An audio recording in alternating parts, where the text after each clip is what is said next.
Olá, graça e paz em nome de Jesus. Hoje é nosso 67º dia de leitura do projeto Conheça a Sua Bíblia. Nos dias em que os juízes julgavam, houve fome na terra de Israel. E um homem de Belém de Judá foi morar por algum tempo na terra de Moabe, com a sua mulher e os seus 2 filhos. Este homem se chamava Elimeleque, e sua mulher se chamava Noemi. Os filhos se chamavam Malom e Quilion. Eram efrateus, de Belém de Judá. Foram à terra de Moabe e ficaram ali. Algum tempo depois, Elimeleque, o marido de Noemi, morreu, e ela ficou sozinha com os 2 filhos. Estes casaram com mulheres moabitas. O nome de uma delas era Orfa, e o nome da outra era Rute. E ficaram ali quase 10 anos. Depois morreram também Malom e Quilion, os 2 filhos de Noemi. E assim ela ficou sozinha, sem os 2 filhos e sem o marido. Então Noemi voltou da terra de Moabe com as suas noras, porque ainda em Moabe ouviu que o Senhor havia se lembrado do seu povo, dando-lhe alimento. Assim, ela saiu do lugar onde havia morado, e as 2 noras estavam com ela, enquanto caminhavam, voltando para a terra de Judá. Noemi disse às suas noras: "Vão agora e voltem cada uma para a casa de sua mãe, e que o Senhor seja bondoso com vocês, assim como vocês foram bondosa com os que morreram e comigo. O Senhor faça com que vocês sejam felizes, cada uma na casa do seu novo marido." E deu um beijo em cada uma delas. Elas, porém, começaram a chorar alto e lhe disseram: "Não, nós iremos com a senhora para junto do seu povo." Mas Noemi disse: "Voltem, minhas filhas, porque vocês iriam comigo? Vocês acham que eu ainda tenho filhos em meu ventre para que casem com vocês? Voltem, minhas filhas, vão embora, porque sou velha demais para ter marido. E ainda que eu dissesse, tenho esperança, ou ainda que casasse esta noite e tivesse filhos, será que vocês iriam esperar até que eles viessem a crescer? Ficariam tanto tempo sem casar? Não, minhas filhas, a minha amargura é maior do que a de vocês, porque o Senhor descarregou a sua mão contra mim." Então, de novo, choraram em alta voz. Orfa, com um beijo, se despediu de sua sogra, porém Rute se apegou a ela. Então Noemi disse: "Veja, a sua cunhada voltou para o seu povo e para os seus deuses. Vá você também com ela." Porém Rute respondeu: "Não insista para que eu a deixe, nem me obrigue a não segui-la. Porque aonde quer que você for, irei eu. E onde quer que pousar, ali pousarei eu. O seu povo é o meu povo, e o seu Deus é o meu Deus. Onde quer que você morrer, morrerei eu e aí serei sepultada.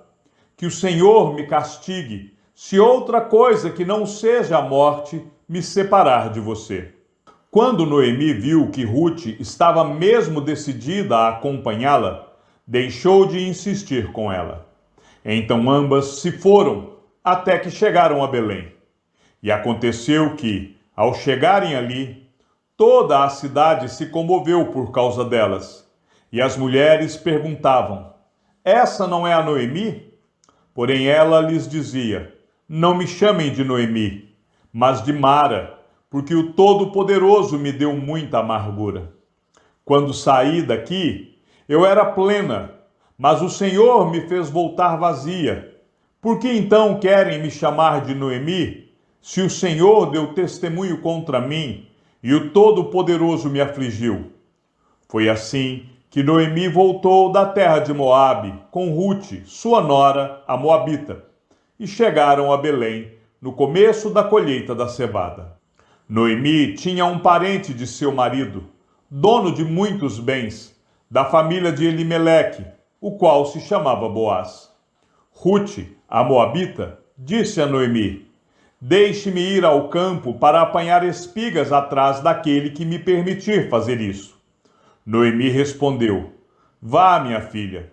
Ela se foi, chegou ao campo e apanhava espigas atrás dos ceifeiros.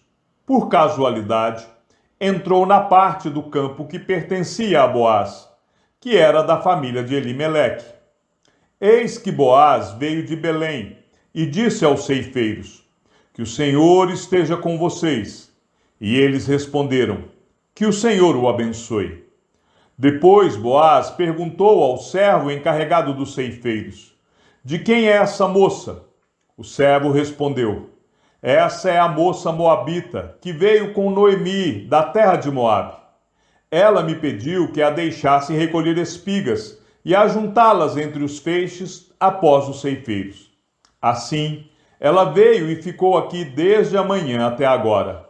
Só parou um pouco para descansar no abrigo. Então Boaz disse a Rute: Escute, minha filha, você não precisa ir colher em outro campo, nem se afastar daqui. Fique aqui com as minhas servas. Fique atenta ao campo onde forem colher e vá atrás delas. Eu dei ordem aos servos para que não toquem em você. Quando você ficar com sede, vá até as vasilhas e beba da água que os servos tiraram. Então Rute se inclinou e, encostando o rosto no chão, disse a Boaz: Por que o Senhor está me favorecendo e se importa comigo, se eu sou uma estrangeira? Boaz respondeu: Já me contaram tudo o que você fez pela sua sogra, depois que você perdeu o marido. Sei que você deixou pai, mãe e a terra onde nasceu, e veio para um povo que antes disso você não conhecia. O Senhor lhe pague pelo bem que você fez, que você receba uma grande recompensa do Senhor, Deus de Israel, sob cujas asas você veio buscar refúgio. Então Rute disse: Meu caro Senhor, você está me favorecendo muito, pois me consolou e falou ao coração desta sua serva, e eu nem mesmo sou como uma das suas servas. Na hora de comer, Boaz disse a Rute: Venha para cá e coma do pão. Molhe o seu bocado no vinho. Ela se sentou ao lado dos ceifeiros e Boaz lhe deu grãos tostados de cereais. Ela comeu até ficar satisfeita e ainda sobrou. Quando ela se levantou para ir apanhar espigas, Boaz deu esta ordem aos seus servos: Deixem que ela apanhe espigas até no meio dos feixes e não sejam rudes com ela. Tirem também algumas espigas dos feixes e deixem cair, para que ela as apanhe, e não a repreendam. E assim, Rute esteve apanhando espigas naquele campo até de tarde. Depois, debulhou o que havia apanhado, e foi quase 20 litros de cevada. Ela pegou o cereal e voltou para a cidade, e a sogra viu o quanto de cereal ela havia conseguido apanhar. Rute também deu para a sua sogra a comida que lhe havia sobrado, depois que ela comeu até ficar satisfeita. Então Noemi perguntou: Onde você foi colher hoje? Onde trabalhou? Bendito seja aquele que acolheu você com tanta generosidade. E Rute contou à sua sogra onde havia trabalhado, e acrescentou: O nome do homem com quem trabalhei hoje é Boaz. Então Noemi disse à sua nora: Que ele seja abençoado pelo Senhor Deus, que não deixou de ser bondoso, nem para com os vivos, nem para com os mortos. E Noemi acrescentou: Esse homem é nosso parente chegado, é um dos nossos resgatadores. Então Rute, a moabita, disse: Ele também me disse que eu posso continuar com os servos dele, até que eles terminem de fazer a colheita. Noemi respondeu: É melhor mesmo que você vá com as servas dele, minha filha. Noutro campo poderiam maltratar você. Assim Rute ficou na companhia das servas de Boaz, para apanhar espigas, até que a colheita da cevada e do trigo se acabou, e continuou morando com sua sogra. Noemi, a sogra de Rute, disse: Minha filha, Não é verdade que eu devo procurar um lar para você, para que você seja feliz? E esse Boaz, na companhia de cujas servas você esteve, não é um dos nossos parentes? Eis que esta noite ele estará limpando cevada na eira. Lave-se, ponha perfume, vista a sua melhor roupa e vá até a eira.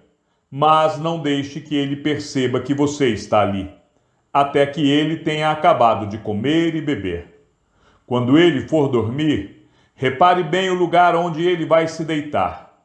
Então vá, descubra os pés dele e deite-se ali. Ele lhe dirá o que você deve fazer. Ruth respondeu: Vou fazer tudo isso que a senhora está me dizendo. Então Ruth foi para a eira e fez conforme tudo que a sua sogra lhe havia ordenado. Quando Boaz terminou de comer e beber e estava já de coração um tanto alegre, foi deitar-se ao pé de um monte de cereais. Então Ruth chegou de mansinho, descobriu os pés dele e se deitou. Aconteceu que, no meio da noite, o homem se assustou e sentou-se, e eis que uma mulher estava deitada a seus pés. Boaz perguntou: Quem é você? Ela respondeu: Sou Ruth, a sua serva. Estenda a sua capa sobre esta sua serva, porque o Senhor é um resgatador. Boaz respondeu: Que você seja bendita do Senhor, minha filha. Você se mostrou mais bondosa agora do que no passado, pois não foi procurar um homem mais jovem, fosse rico ou fosse pobre. E agora, minha filha, não tenha medo. Tudo o que você falou eu vou fazer, porque todo o povo da cidade sabe que você é uma mulher virtuosa. Sim, é verdade que eu sou resgatador, mas há ainda outro resgatador que é parente mais chegado do que eu. Fique aqui esta noite. Pela manhã, se ele quiser resgatar você, muito bem, ele que o faça. Mas se ele não quiser, eu o farei, tão certo como vive o Senhor. Deite-se aqui até de manhã. Ruth ficou deitada aos pés dele até de manhã, mas levantou-se enquanto ainda estava escuro, porque Boaz disse: Que ninguém saiba que uma mulher veio até a eira. Disse mais: Traga o manto que você está usando e segure-o. Ela o segurou. Ele o encheu com 6 medidas de cevada e o pôs sobre os ombros dela. Então ela voltou para a cidade. Quando chegou à casa de sua sogra, esta lhe perguntou: Como se passaram as coisas, minha filha? E Ruth lhe contou tudo que aquele homem tinha feito por ela. E disse ainda: Ele me deu estas 6 medidas de cevada e me disse: Não volte para sua sogra sem nada. Então Noemi disse: Espere, minha filha, até que você saiba em que darão as coisas, porque aquele homem não descansará enquanto não resolver este caso ainda hoje. Boaz foi até o portão da cidade e sentou-se ali. Eis que o resgatador de que Boaz havia falado ia passando. Então ele o chamou: Ô fulano, chegue até aqui e sente-se. Ele foi e se sentou. Então Boaz chamou 10 homens dos anciãos da cidade e disse: Sentem-se aqui. E eles se sentaram. Boaz disse ao resgatador: Noemi, que voltou da terra dos Moabitas, pôs à venda aquele pedaço de terra que foi de nosso parente Elimeleque. Então resolvi informá-lo disso e dizer a você: compre essas terras na presença dos que estão sentados aqui e na presença dos anciãos do povo. Se você quer resgatá-las, faça isso. Se não, diga, para que eu saiba, porque não há outro que possa resgatá-las a não ser você, e depois de você, eu. Então ele respondeu: Eu vou resgatar essas terras. Boaz, porém, lhe disse: No dia em que você receber estas terras da mão de Noemi, também terá de receber Ruth, a moabita, já viúva, para perpetuar o nome do esposo falecido na herança dele. Então o resgatador disse: Nesse caso, não poderei fazer o resgate, para não prejudicar a minha própria herança. faça você uso desse meu direito, porque eu não poderei fazê-lo. Este era, antigamente, o costume em Israel. Quanto a resgates e permutas, quem queria confirmar um negócio, tirava a sandália do pé e a entregava ao outro. Era assim que se confirmava um negócio em Israel. Por isso, quando o resgatador disse a Boaz, faça você o resgate, tirou a sandália do pé. Então Boaz disse aos anciãos e a todo o povo, hoje vocês são testemunhas de que comprei de Noemi tudo o que pertencia a Elimeleque, a Quilion e a Malom. E também tomo por mulher Rute, a Moabita, que foi esposa de Malom, para perpetuar o nome deste sobre a sua herança, para que este nome não seja exterminado dentre seus irmãos e do portão da sua cidade. Hoje vocês são testemunhas disso. Todo o povo que estava no portão e os anciãos disseram, somos testemunhas. E disseram a Boaz, que o Senhor faça a esta mulher que está entrando na sua família, como fez a Raquel e Lia, que edificaram a casa de Israel. E que você, Boaz, seja um homem poderoso em Efratá, e que o seu nome se torne famoso em Belém. Que com os filhos que o Senhor lhe der dessa jovem, a sua casa seja como a de Pérez, o filho que Tamar deu a Judá. Rute dá à luz Obed. Assim, Boaz recebeu Rute, e ela passou a ser a sua mulher. Ele teve relações com ela, e o Senhor concedeu que ela ficasse grávida e tivesse um filho. Então as mulheres disseram a Noemi, bendito seja o Senhor, que não deixou hoje de lhe dar um neto, que será o seu resgatador. Que o nome dele venha a ser famoso em Israel. Nele você terá renovação da vida e consolo na velhice, pois a sua nora, que ama você, o deu à luz. E para você, ela é melhor do que 7 filhos. Noemi pegou o menino no colo e passou a cuidar dele. As vizinhas lhe deram o nome, dizendo, nasceu um filho para Noemi, e o chamaram de Obed. Este veio a ser o pai de Jessé, pai de Davi. E estas são as gerações de Pérez. Pérez gerou Esrom. Esrom gerou Rão. Rão gerou Aminadab. Aminadab gerou Naasson. Naasson gerou Salmão. Salmão gerou Boaz. Boaz gerou Obed. Obed gerou Jessé. E Jessé gerou Davi. Chegamos ao fim da leitura do 67º dia. Que o Senhor seja com o teu espírito e que a graça seja com todos os que amam sinceramente a nosso Senhor Jesus Cristo. E ao Deus único e sábio seja dada toda a glória e que a sua vida seja sempre para mais em Cristo Jesus. Um forte abraço e até amanhã, se assim o Senhor nos permitir.